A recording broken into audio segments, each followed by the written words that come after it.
మరి కోమలలో current sanction అయింది, మనకు చర్చి పర్మిషన్ వచ్చింది, నెంబర్ కూడా అలాట్ అయింది.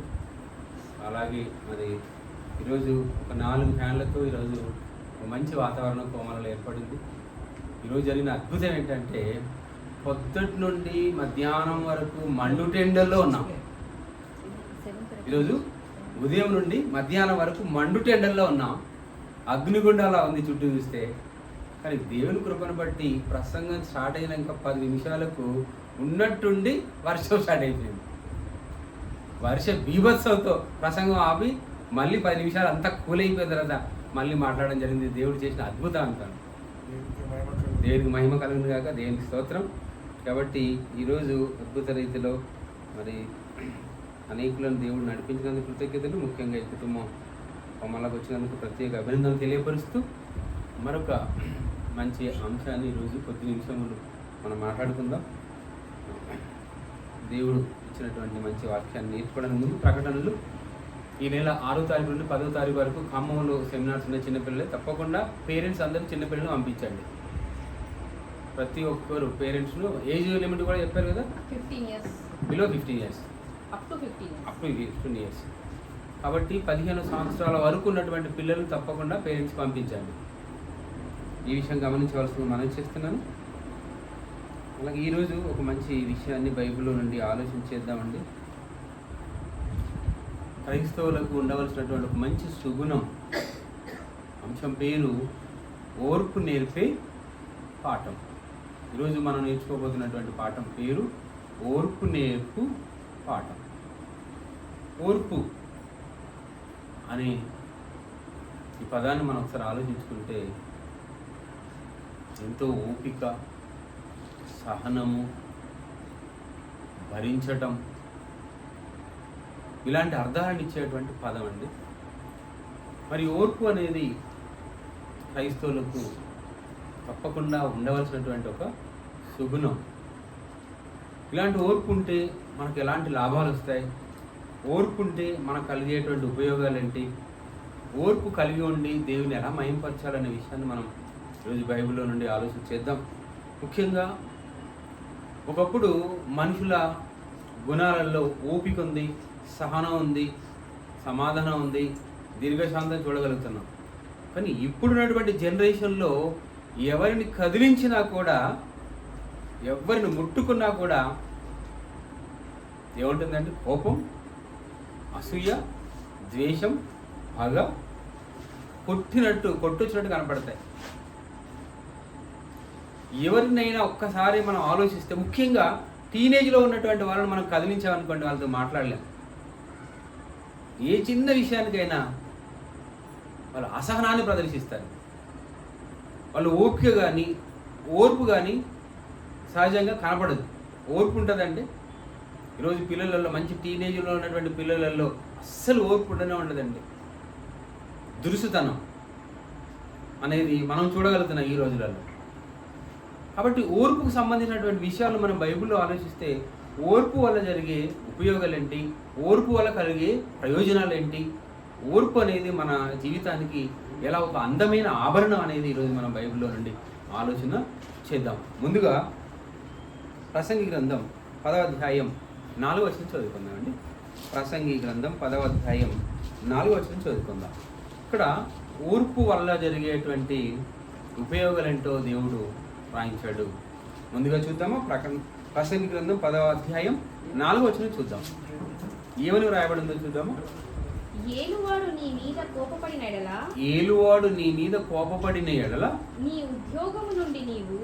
ఉద్యోగము నుండి నీవు తొలగిపోకుము. ఓర్పు గొప్ప ద్రోహ కార్యములు జరగకుండా చేయును. దీంతో ఏమర్థం అవుతుందండి? ఇక్కడ ఉద్యోగం అన్నాడు, తర్వాత ఉద్యోగం నుండి తీసేస్తే ఏంటి అని అన్నాడు. ఇక్కడ మనం ఆలోచించాల్సిన విషయం ఏంటంటే, ఒక ఉద్యోగం చేసే వాళ్ళ మధ్యలో ఏమంటే ఒక యాజమాన్యం ఉంటుంది, ఓనర్స్ ఉంటారు, ఆ ఉద్యోగం చేసినటువంటి ఎంప్లాయీస్ ఉంటారు. 2 వర్గాలు ఉంటారు. నిన్నే మనం చూసాం. ఏ రోజు అది? ఫస్ట్ రోజు, మే ఫస్ట్ రోజుకు ఉన్నటువంటి ప్రాముఖ్యత ఏంటి? కార్మికుల దినోత్సవం, మేడే. ఈ కార్మికులు యాజమాన్యంతో ఎన్నో ఒప్పందాలు చేసుకుంటారు. కార్మికులు యాజమాన్యంతో ఎన్నో విషయంలో అనేక విషయాల విషయంలో ఒప్పందపడుతూ ఉంటారు.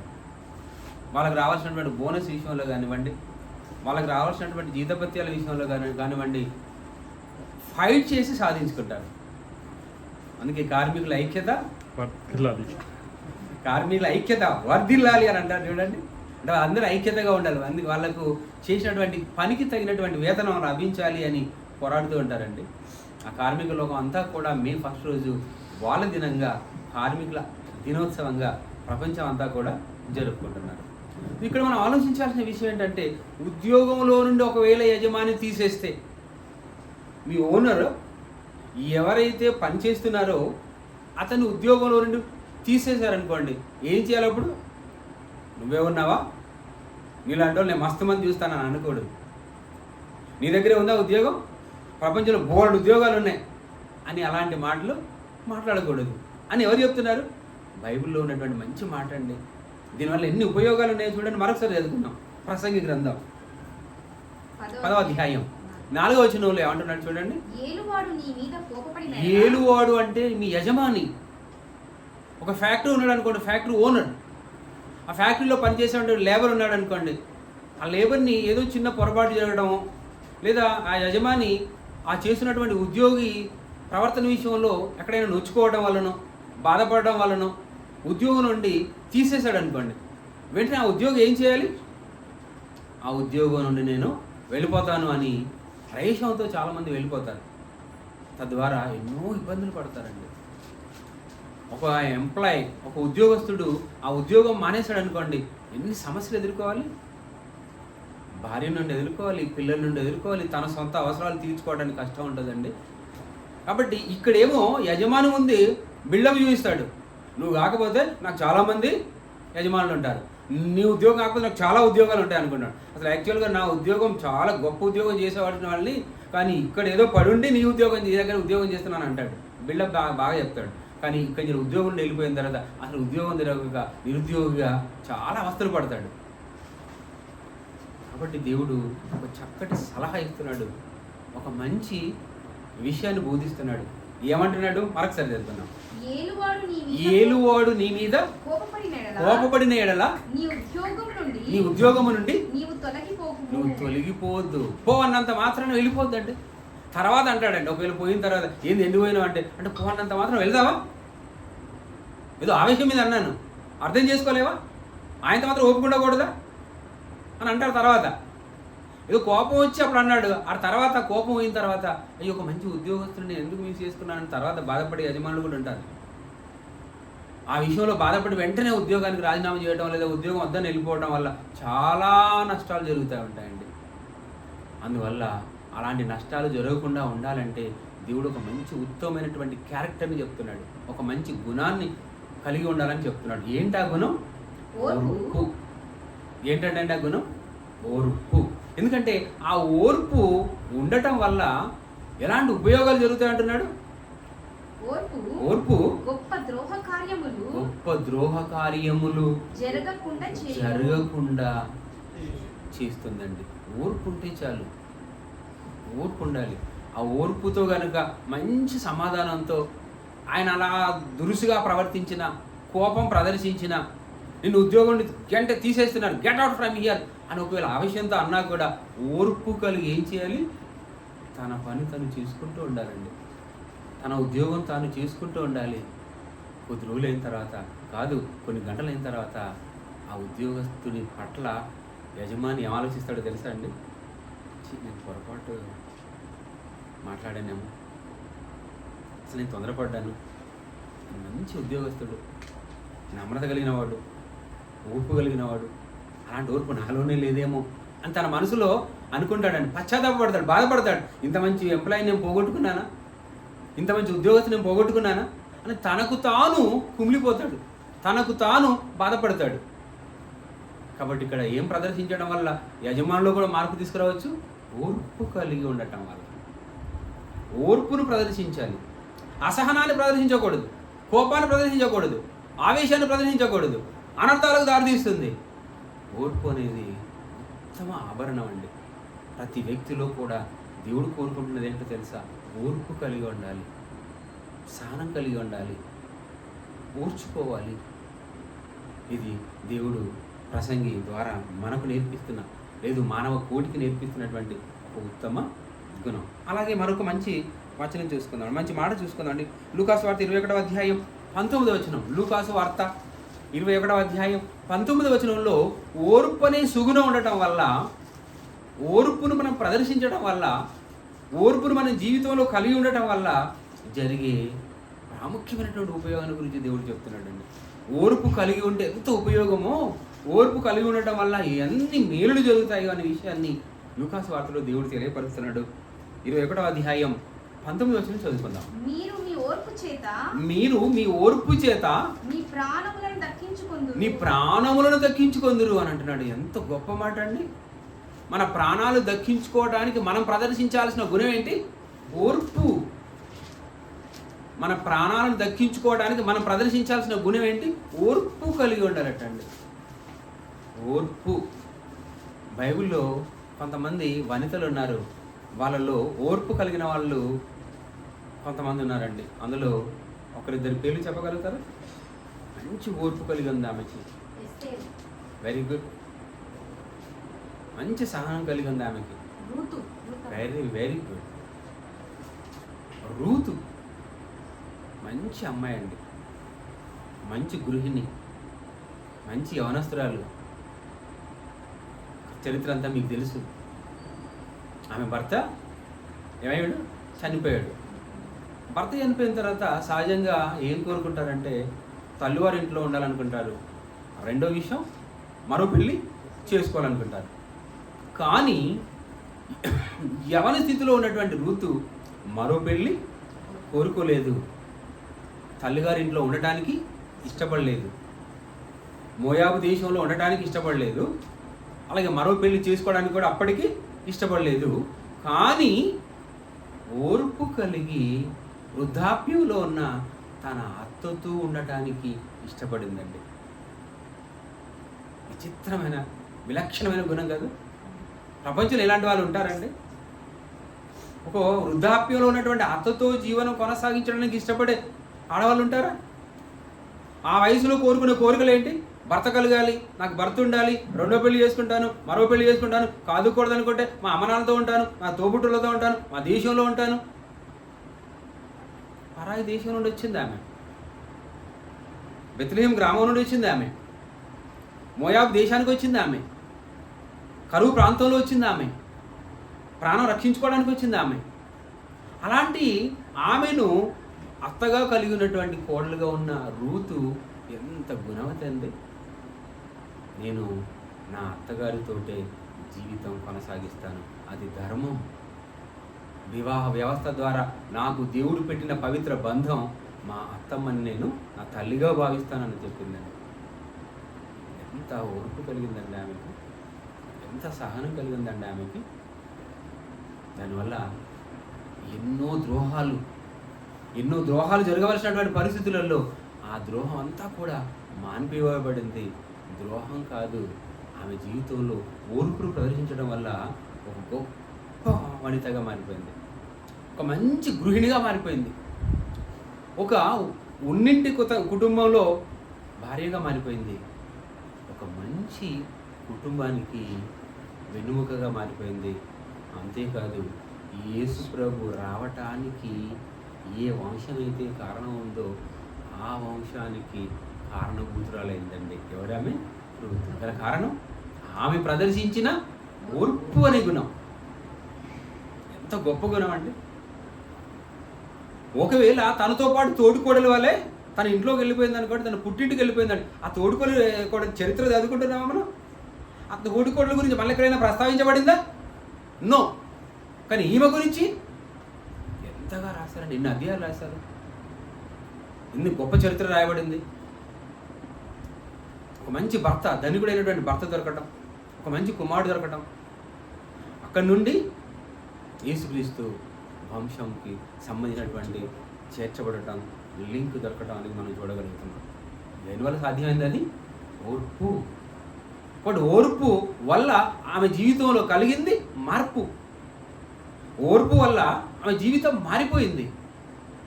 చితికిలబడిన జీవితం, బాగుపడలేననుకున్నటువంటి జీవితం మంచి జీవితంగా మారిపోయింది. మంచి భవిష్యత్తు కలిగింది. మంచి ఆదర్శ నారిగా వెలుగొందిందండి. కారణం ఓర్పు. కాబట్టి ఇక్కడ దేవుడు చెప్తున్న మాట ఏంటి చూడండి.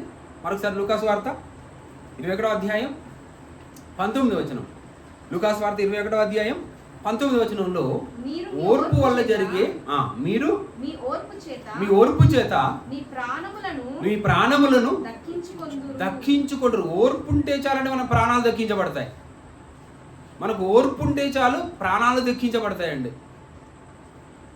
ఓర్పు ఉందనుకోండి, మనం ఓర్పు ప్రదర్శించడం అనుకోండి, మన ప్రాణాలు తీసేవాడైనా కూడా భయపడతాడు. ఇంత మంచి సాధు గుణం కలిగినటువంటి వ్యక్తికి నేను ఎందుకు ద్రోహం చేయాలి అని అనుకుంటాడు ఎదుటివాడు. మన ఓర్పు గుణాన్ని చూసి, మన సహనాన్ని చూసి, ఎంత మంచి గుణవంతులండి. వీళ్ళకి ఏ హాని తలపెట్టకూడదు అనుకుంటాడు, ఏ ప్రాణహాని చేయకూడదని అనుకుంటాడు. అది దేనివల్ల సాధ్యం అని అంటే కేవలం ఒకే ఒక్క గుణం, అదే ఓర్పు. ఓర్పు వల్ల మీ ప్రాణములను దక్కించుకుంటారు. ఓర్పు వల్ల మీ ప్రాణములను కాపాడుకుంటారు. ఎంతో ఓర్పుతో ప్రదర్శించిందండి ఇప్పటి వరకు చెల్లి చెప్పినట్టు. ఎస్తేరు కూడా ఓర్పు ఉంది. ఒక మంచి స్థితిలో ఉందండి, రాణి స్థితిలో ఉంది. అందరి యూదా జాతి ప్రజలు ప్రాణాలు పోబోయే పరిస్థితిలో ఉన్నారు. యూదులకు శత్రువు అయినటువంటి హామాను వల్ల యూదా జాతి సర్వనాశనం కాబోతుంది. అలాంటి పరిస్థితులలో ఆమె వెంటనే రాజుతో చెప్పడం కదండి, ఓర్పు ప్రదర్శించింది. రాజు మనస్సును దోచుకోవడానికి ప్రయత్నం చేసింది. రాజు పట్ల ఒక మంచి సహనాన్ని చూరగొన్నదండి. రాజు మనస్సును దోచుకుంది. మంచి స్థితిలో ఉన్నప్పుడు నీకేం కావాలి అని అడిగాడు. ఏం లేదు, మా జాతిని అనగా యూదా జాతిని రక్తపాతంతో చంపడానికి యూదులకు శత్రువైనటువంటి హామాను కంకణం కట్టుకున్నాడు. దయచేసి మా యూదా జాతి ప్రాణాలని కాపాడండి అని టైం చూసి చెప్పిందండి. వెంటనే చెప్పలేదు. మీరు ఒకసారి పరిశీలించండి, ఆ హిస్టరీ అంతా మీరు చూడండి. వెంటనే చెప్పలేదు, అతను చూసింది. మంచి సమయంలో ఓర్పు ప్రదర్శించి ఎప్పుడు చెప్పాలో అప్పుడు చెప్పిందండి. రాజు అన్నాడు, ఎవడా శత్రువు అని అన్నప్పుడు ఎవరో కాదు, నీ దగ్గరున్న హామాను. ప్రాణాలు ఏమైపోయి తెలుసా అండి? యూదా జాతి కోటాను కోట్లు లేదా లక్షల కొలది ఉన్నటువంటి, వేల కొలది ఉన్నటువంటి యూదుల ప్రాణాలు పోకుండా కాపాడబడింది. దాని వెనకాల ఉన్నటువంటి ఉత్తమ ఒక గుణం ఏంటంటే ఓర్పు. అందుకే దేవుడు ఏమని చెప్పాడు? ఓర్పు వల్ల మీ ప్రాణములను దక్కించుకోవచ్చు. మొర్దెకై కూడా ఓర్పును ప్రదర్శించాడు. తన ప్రాణాలను దక్కించుకున్నాడు, తన వారి ప్రాణాలను దక్కించుకున్నాడు, కాపాడుకున్నాడు అండి. ఓర్పు వల్ల ఏం జరుగుతుంది? ప్రాణాలు దక్కుతాయి. మనకు మంచి సందర్భాన్ని తెలుసుకుందాం. మంచి సందర్భం 2వ తెస్సలోనికీయులకు రాసిన పత్రిక 1వ అధ్యాయం 4వ వచనం. తెస్సలోనికీయులకు రాసిన 2వ పత్రిక 1వ అధ్యాయం 4వ వచనం చదువుకుందాం. తెస్సలోనికీయులకు రాసిన 2వ పత్రిక 1వ అధ్యాయం 4వ వచనం. అందువలన మీ హింసలన్నిటి కొరకు మీరు సహించుచున్న శ్రమలలోను నీ ఓర్పును విశ్వాసమును చూచి నేను దేవుని సంఘములలో నీ యందు అతిశయపడుతున్నాం. దీన్ని బట్టి, నీకు కలిగిన ఓర్పును బట్టి సంఘంలో దేవుని ఎదుట మేము అతిశయపడుతున్నాం. సహజంగా దేన్ని బట్టి అతిశయపడతారండి? దేన్ని బట్టి అతిశయపడతారు? ధనాన్ని బట్టి అతిశయపడతారు, హోదాను బట్టి అతిశయపడతారు, సంపదను బట్టి అతిశయపడతారు, అందాన్ని బట్టి అతిశయపడతారు. కానీ ఇక్కడ ఈ ఓర్పును బట్టి మేము అతిశయపడుతున్నాం. మీకున్నటువంటి ఓర్పు, ఈ ఓర్పు ఎలా వచ్చిందండి సంఘస్థులకి? ఓర్పు ఎలా వచ్చింది? క్రీస్తును ధరించడం వల్ల. సంఘస్థులకి ఓర్పు ఎలా వచ్చింది? క్రీస్తును ధరించడం వల్ల. క్రీస్తులో ఏం దాగి ఉంది? సర్వగుణ సంపన్నుడండి క్రీస్తు. యేసుప్రభులో ఉన్నటువంటి గుణం ఏంటి తెలుసా? సర్వగుణ సంపన్నుడు, మంచి లక్షణాలతో ఉన్నటువంటి మహాపురుషుడు, దైవస్వరూపుడు. ఎన్ని ఉత్తమ గుణాలు ఉన్నాయండి క్రీస్తులో, ఎన్ని ఉత్తమోత్తమ గుణాలు ఉన్నాయి క్రీస్తులో. అందులో ఓర్పు కూడా క్రీస్తులో ఉంది కనుక అలాంటి ఓర్పు సంఘంలో ఉన్నటువంటి క్రైస్తవులు ప్రదర్శించడం వల్ల ఆ ఓర్పును బట్టి నేను అతిశయపడుతున్నాను అని అంటున్నాడు. ఆ ఓర్పును బట్టి అతిశయపడుతున్నాను. క్రైస్తవులలో ఎంత ఓర్పు ఉంటుందండి, క్రైస్తవులలో ఎంత ఓర్పు ఉంటుంది చూస్తున్నాం. సువార్త చెప్తున్నప్పుడు వెళ్తున్నప్పుడు వద్దును అంటే అవుతున్నారు, నిందిస్తే పడుతున్నారు, దూషిస్తే పడుతున్నారు. హోదాలు ఎంత గొప్ప వాళ్ళు తెలుసా అండి? సువార్త ప్రకటించే వాళ్ళ హోదాలు చూడండి, వాళ్ళ డిసిగ్నేషన్ చూడండి, వాళ్ళ క్వాలిఫికేషన్ చూడండి. హయ్యర్ ఎడ్యుకేషన్లో ఉన్నటువంటి వాళ్ళు, హై ర్యాంక్లో ఉన్నటువంటి వాళ్ళు తెలుసా? ఒరిస్సాలో కలెక్టర్ గారు తనకున్నటువంటి లీజర్ పీరియడ్లో సువార్త చెప్పడానికి వెళ్ళాడు. ఏ హోదాలో ఉన్నాడు? కలెక్టర్ హోదాలో ఉన్నాడు. కలెక్టర్ కూడా సువార్త చెప్పారా? ఎందుకు చెప్పకూడదు? క్రీస్తుని జరిసిన ప్రతి ఒక్కరు కూడా ఏ హోదాలో ఉన్నా, ఏ స్థితిలో ఉన్నా క్రీస్తును ప్రకటిస్తారండి. ఎంత సౌమ్యంగా ఉంటారు, ఎంత నిర్మలంగా ఉంటారు, ఎంత ఓర్పుతో ఉంటారు. ఎవరు ఎన్నన్నా కూడా పడతారు, ఎవరు ఎన్ని నిందించినా పడతారు. అవసరమైన కోపాన్ని ప్రదర్శించినా కూడా మృదువుగా సంభాషిస్తారు. జాలి కలిగి ఉంటారు, ఇతరుల పట్ల జాలి కలిగి ఉంటారు, దానగులం కలిగి ఉంటారు, సౌశీల్యం కలిగి ఉంటారు, అబద్ధం ఆడకుండా ఉంటారు, ఓర్పు కలిగి ఉంటారు. ఎదుటి వాళ్ళు దురుసుగా ప్రవర్తించినా కూడా శాంతంతో ప్రవర్తిస్తారు. ఎదుటి వాళ్ళు ఆవేశంగా మాట్లాడినా కూడా ఓర్పును ప్రదర్శిస్తారు, సహనాన్ని ప్రదర్శిస్తారు. గల కారణం ఏంటండి? సంఘంలో ఇలాంటి ఉత్తమ గుణం ఉండడానికి గల కారణం ఏంటండి? ప్రభువు నుండి మనం తెచ్చుకున్న ఓర్పు. మన ప్రభువులకు ఉన్నటువంటి ఓర్పు ఇంత అంత కాదండి. యావత్ ప్రపంచం అంతా కూడా ఈరోజు యేసుక్రీస్తును వేణోళ్ళ పొగుడుతున్నారని అంటే గల కారణం, ప్రపంచంలో ఉత్తమ పురుషుడుగా మహాప్రధానిగా లెక్కించబడ్డటువంటి వారు ఎవరు అంటే ఏకైక మహనీయుడు యేసుక్రీస్తు అండి. ఒక సర్వేలో ఏం చేశారు? ప్రధానమైనటువంటి వ్యక్తి ఎవరు, ముఖ్యమైనటువంటి వ్యక్తి ఎవరు, గొప్ప వ్యక్తి ఎవరు అని సర్వే చేశారటండి. ఆ సర్వేలో 100 మంది వెళ్ళారు. ఆ 100 మందిలో మరో 10 మందిని తీశారు. ఆ 10 మందిలో 1, 2, 3 కూడా తీశారు. అందులో ఫస్ట్ ర్యాంక్లో ఉంది ఎవరో తెలుసా? ఎవరు కాదు, మన రక్షకుడైన యేసుక్రీస్తు. చరిత్రలో మనం చూడగలుగుతున్నాం. అంత ఉత్తముడుగా ఉండాలి గల కారణం ఏంటో తెలుసా? సకల గుణ సంపన్నుడు యేసుప్రభు. సకల గుణ సంపన్నుడండి. ఎంతో ఓర్పు, ఎంతో సహనం, ఎంతో జాలి, ఎంతో ప్రేమ, ఎంతో కరుణ, ఎంతో దయ. గొప్ప విషయం ఏంటంటే, ప్రభువులో ఉన్న గొప్ప విషయం ఏంటంటే, అరచేతితో కొట్టిన బదులు పలకలేదండి, కోడాలతో కొట్టిన నోరు విప్పలేదండి, ముళ్ళ కిరీటం పెట్టినా పెదవి విప్పలేదు, ప్రాణహాని చేసిన దూషించిన బదులు దూషించలేదు. కారణం వారిలో ఉన్న ఓర్పు. పైగా ఏం చేశారండి? చంపడానికి ముందుకు వచ్చినప్పుడు, చంపుతున్నప్పుడు కూడా యేసుప్రభు ఏమన్నారండి వాళ్ళని? ఎంత దయనీయుడండి, ఎంత కరుణా సంపన్నుడండి. ప్రపంచంలో కరుణామూర్తి, కరుణామయుడు అని ఎవరికి వచ్చిందండి పేరు? కరుణామయుడు సినిమా అంటే ఇంకెవరిదండి? యేసుప్రభే. ప్రపంచంలో దయామయుడు అంటే ఎవరండి? యేసుప్రభే. వాళ్ళు కొడుతున్నా, హింసిస్తున్నా, అంతేకాదు ప్రాణం తీస్తున్నా తన నోట్లో వచ్చినటువంటి అరుదైన మహామాట ఏంటంటే, ప్రభువా వీరేమి చేయించున్నారో వీరెవరు ప్రభువా, వీరిని క్షమించు ప్రభువా.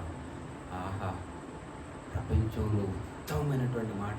ఇంతకంటూ ఓర్పు కలిగిన మహనీయుడు ప్రపంచంలో కానొస్తాడా? చరిత్రలో యేసుప్రభు లాంటి మహనీయుడు ఇంకెవరైనా కానొస్తారండి? కనపడతారండి? కనపడరు. అలాంటి గొప్ప మహా ఓర్పును కలిగి ఉన్న వాళ్ళే క్రైస్తవులు. అందుకే ఏమన్నాడు? మీ ఓర్పును చూసి నేను అతిశయపడుతున్నాను అంటున్నాడు. ఈ ఓర్పు ఎక్కడి నుండి వచ్చిందంటే క్రీస్తులో నుండి వచ్చింది. ఆ క్రీస్తుకి ఎక్కడి నుండి వచ్చింది? తండ్రిలో నుండి వచ్చింది. ఎదుటి వాళ్ళ పట్ల శత్రువులు కూడా క్షమించే గుణం, శత్రువులు కూడా ప్రేమించే గుణం, అందరి ఎదుట ఓర్పు కలిగి ఉండే గుణం యేసుప్రభుల వారికి ఎక్కడి నుంచి వచ్చిందో తెలుసా అండి? తండ్రి నుండి వచ్చింది. అందుకే తండ్రిని చూపించాలన్న పిలుపుతో ఏమన్నాడు తెలుసా? మీరు నన్ను చూస్తే నా తండ్రిని చూసినట్టే. నేను ప్రదర్శిస్తున్నటువంటి గుణం నాదే కాదు, నా తండ్రి గుణం. నా తండ్రి పలికే మాటలు, ఈ మాటలు నా మాటలు కాదు, నా తండ్రి మాటలు. నేను చెప్పే బోధ నా బోధ కాదు, నా తండ్రి బోధ. నేను పలికే మాటలు నా మాటలు కాదు, నా తండ్రి మాటలు. నేను ప్రదర్శిస్తున్న ప్రదర్శన నాదే కాదు, నా తండ్రి అని అన్నాడండి. అంటే దీనిలో ఎంత ఓర్పు ఉంది. ఆ ఓర్పు క్రీస్తులో ఉంటే ఆ క్రీస్తులో నుండి సంఘంలోకి వచ్చిందండి ఓర్పు.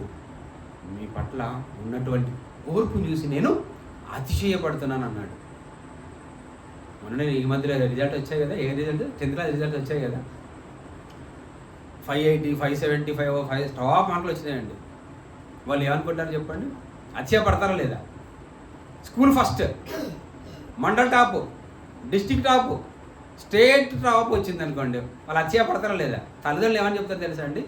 ఆ స్టేట్ టాప్ వచ్చిన అమ్మాయి ఎవరు కదండి, మా పాపనే అని చెప్పుకుంటారు. ఆ బాబు మా బాబే అని చెప్పుకుంటారు. ఎందుకు? అతిశయం, మాటలను బట్టి అతిశయం. మా బాబుకి ఉద్యోగం వచ్చిందండి, అతిశయం. కానీ దేవుడు ఏమంటున్నాడు? మీకు కలిగినటువంటి ఓర్పును బట్టి మేము అతిశయపడుతున్నాం అంటున్నాడు. ఓర్పును బట్టి అతిశయం. తిట్టిన వాళ్ళు తిడితే గ్రేట్ అండి అనుకునే రోజులు ఇవి. కానీ తిట్టిన పడితే అతిశయం, గొప్ప ఓర్పు అండి. మరొక మాట, తిమోతి రాసిన మొదటి పత్రిక 6వ అధ్యాయం 11వ వచనం చదువుకుందాం. తిమోతి రాసిన మొదటి పత్రిక 6వ అధ్యాయం 11వ వచనం చదువుకుందామండి. ఏమని రాయబడిందో తెలుసా? మొదటి తిమోతి 6వ అధ్యాయం 11వ వచనంలో దేవుడు రాయించిన ఉత్తమమైనటువంటి మాట చూద్దాం. దైవజనుడా. ఎంత మంచి టైటిల్ అండి. ఏమని పెట్టాడు? దైవజనుడా అంటున్నాడు. దైవజనుడా. దైవజనులకు ఉండాల్సిన ఉత్తమ గుణాలు ఏంటంటే ఈరోజు ఉన్నాయా దైవజనులకి? ఓర్పు ఉందంటే దైవజనులకి? ఆవేశం, కోపం. ఏమనంటే నాకు బీపీ షుగర్ అండి. నీకు బీపీ షుగర్ ఉంటే మరి ఏసు ప్రాబ్లం లేడా? నీలో బీపీ ఉంది, షుగర్ ఉంది, ఏసు ప్రాబ్లం లేడా? దైవజనులకు ఉండాల్సిన లక్షణాలు ఉన్నాయండి ఈరోజు. కొంతమంది అన్యులు, అందరి విషయంలో కాదు, కొందరి విషయంలో పాస్టర్ ఏంటి ఎలా మాట్లాడుతున్నాడు, ఏంటి పాస్టర్ ఏంటి ఎలా ప్రవర్తిస్తున్నాడు అనేవాళ్ళు కూడా ఉన్నారా లేదా? అందరూ కాదు, కొందరి విషయంలో. కానీ దైవజనులకు ఉండాల్సిన ఉత్తమ గుణం ఏంటో చెప్తున్నాడండి. మంచి మాట చెప్తున్నాడు. మొదటి తిమోతి 6వ అధ్యాయం 11వ వచనం చదువుకుందాం. దైవజనుడా. ఏమని పిలుస్తున్నాడు? దైవజనుడా. నీవైతే వీటిని విసర్జించాలి.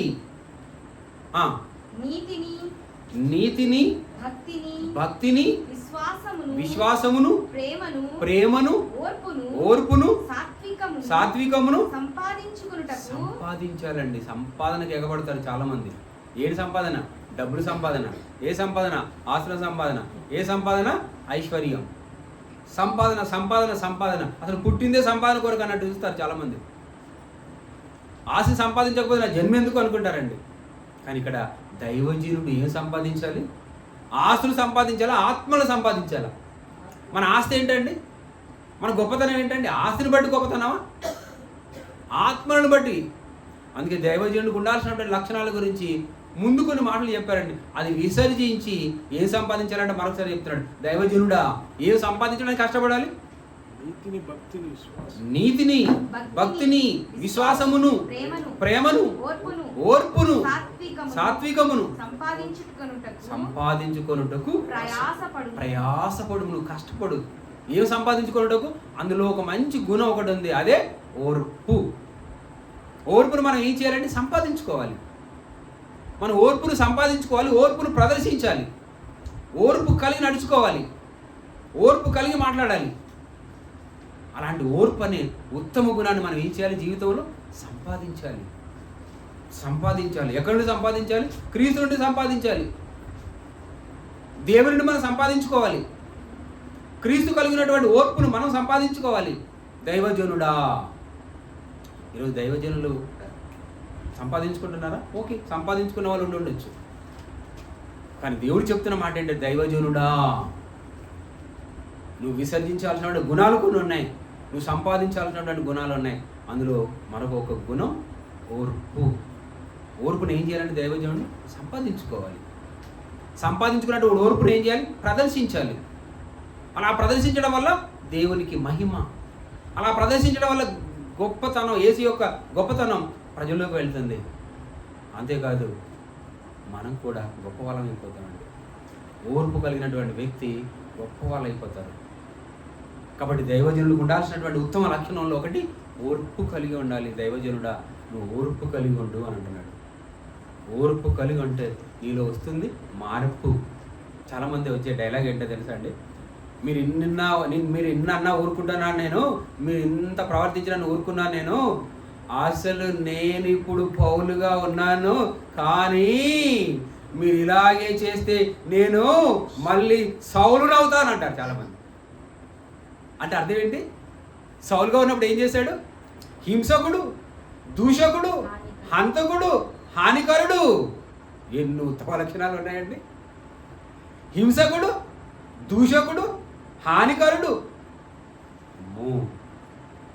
నేను అలాంటి వాడిని చెప్పడం ఏంటంటే భయపెట్టియడం అన్నమాట. ఒక రకంగా ఏంటి? భయపెట్టియడం. భయపెట్టించవచ్చా?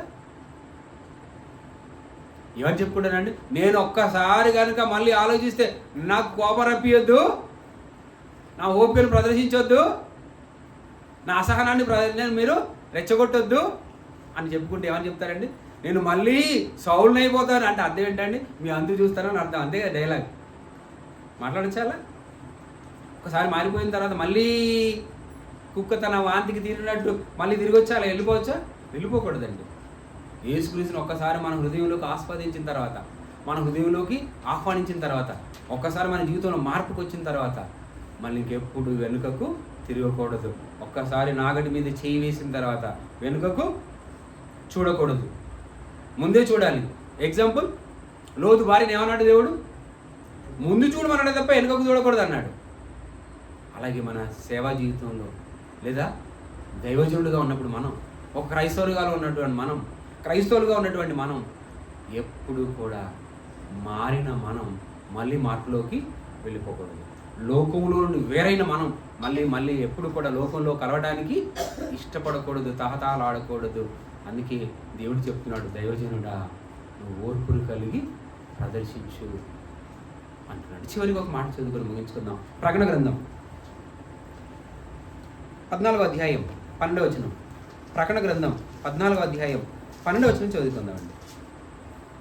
ప్రకటన గ్రంథం 14వ అధ్యాయం 12వ వచనం. దేవుని ఆజ్ఞలను యేసును గూర్చిన విశ్వాసమును గైకొనుచున్న పరిశుద్ధుల ఓర్పు ఇందులో కనబడును. ఓర్పు ఇందులో కనబడి ఎవరికంటే ఎవరిలో కనబడుతుందట? ఓర్పు పరిశుద్ధులలో ఓర్పు కనబడుతుందట. పరిశుద్ధులు ఎవరు? పరిశుద్ధిని కలిగి ఉన్నవారు పరిశుద్ధులు. ఎవరు పరిశుద్ధులు? క్రీస్తు పరిశుద్ధుడు. పరిశుద్ధ రక్తం ద్వారా పాపాలను కడిగి వేసుకొని ఎవరైతే పవిత్రులు అయ్యారో ఆ పరిశుద్ధులు, అనగా క్రైస్తవులు. ఏమంటున్నాడు? మరొకసారి చదువుకుందామా? దేవుని ఆజ్ఞలను యేసును గూర్చిన విశ్వాసమును గైకొనుచున్న పరిశుద్ధుల ఓర్పు ఇందులో కనబడుతున్నది. పరిశుద్ధులలో కనబడుతున్నది ఏంటో తెలుసా అండి? ఓర్పు. ప్రవక్తలలో కనపడిందండి ఓర్పు. ఎంత హింసించినా, రాళ్ళతో కొట్టినా కూడా ఓర్పుతో ఉన్నారు, మౌనంగా ఉన్నారు, సహిస్తూ ఉన్నారు. ఒక స్టెఫెన్ రాళ్ళతో కొట్టబడినా కూడా సహించాడండి, ఓర్పు కలిగి ఉన్నాడు. తిరిగి కొట్టలేదు, తిరిగి మాట్లాడలేదు. క్రీస్తు కూడా చూడండి, దూషిస్తే బదులు దూషించలేదు. గల కారణం ఓర్పు కలిగి ఉన్నాడు. పరిశుద్ధులందరూ కూడా ఓర్పు కలిగి ఉన్నారు అని మంచి సాక్ష్యాన్ని దేవుడు ప్రకటన గ్రంథంలో పరిశుద్ధుల విషయంలో రాయిస్తున్నాడండి. పరిశుద్ధులు అంటే ఎవరు కాదు, దేవుని పిల్లలు. దేవుడు పరిశుద్ధుడు కనుక దేవుని పిల్లలు అందరూ పరిశుద్ధులు. క్రీస్తుని ధరించిన ప్రతి ఒక్కరూ పరిశుద్ధులు. క్రైస్తవులందరూ పరిశుద్ధులు. క్రైస్తవులందరూ కూడా ఓర్పు కలిగినటువంటి వారు అని క్రైస్తవుల గురించి దేవుడు చక్కగా రాయించాడు. అందువల్ల ఓర్పు మనం ప్రదర్శిస్తే మంచి గుణం మనం సమాజానికి చూపించగలం. అందుకే ఈరోజు మనం మాట్లాడుకున్నటువంటి అంశం పేరు ఓర్పు తెచ్చే మార్పు. ఓర్పు వల్ల కలిగే మార్పు మంచిదే. ఈ ప్రపంచానికి మనం ఓర్పును ప్రదర్శించి క్రీస్తుని చూపించాలి. క్రీస్తుని చూపించి దేవుని చూపించాలి. తద్వారా మన పట్ల దేవుని ఉద్దేశాన్ని నెరవేర్చేలా మన నిత్య జీవితంలో ప్రదర్శిద్దామని మీ అందరికీ మనవి చేస్తూ ఈ మాట ఇద్దరితో ముగిస్తున్నాను. థ్యాంక్ యూ బడి, థ్యాంక్ యూ అనండి. ప్రార్థన చేస్తున్నాను. పరలోకమందున్న మా తండ్రి, మీ ఉన్నత నామాన్ని కృతజ్ఞతలు తెలియపరుస్తున్నాను తండ్రి. ఇప్పటి వరకు మంచి విషయాలను, బైబిల్లో ఉన్నటువంటి విషయాలను ధ్యానించాం. మీ గుణం, మీ కుమారుడైన యేసుక్రీస్తు కలిగి ఉన్నటువంటి గుణం, ఉత్తమ గుణం, ఓర్పును మేము ప్రదర్శించాలని నేర్చుకున్నాం తండ్రి. ఓర్పును కలిగి ఉంటే ఎన్నో మేలులు, ఎన్నో ఉపయోగాలు ఉంటాయని తెలుసుకున్న మేము మా జీవితంలో ఓర్పును కలిగి బ్రతుకులాగా కృప చూపండి. ఓర్పును ప్రదర్శించి తద్వారా మిమ్మల్ని ఈ లోకానికి మా ద్వారా వెళ్ళలాగా కృప చూపండి. మా దేశాన్ని కాపాడండి. అందరినీ ప్రభువా క్షేమంగా సౌఖ్యంతో ఉండలాగా కృప చూపడని మనం చేసుకుంటాం. ఇతరులకు ప్రకటించిన కృప చూపడని మనం చేసుకుంటే ఈ ప్రార్థన మీ కుమారుడు మా ప్రభు యేసుక్రీస్తు వారి పవిత్ర నామంలో ప్రార్థించి వేడుకుంటున్నాం తండ్రి. ఆమేన్. అందరికీ వందనాలు.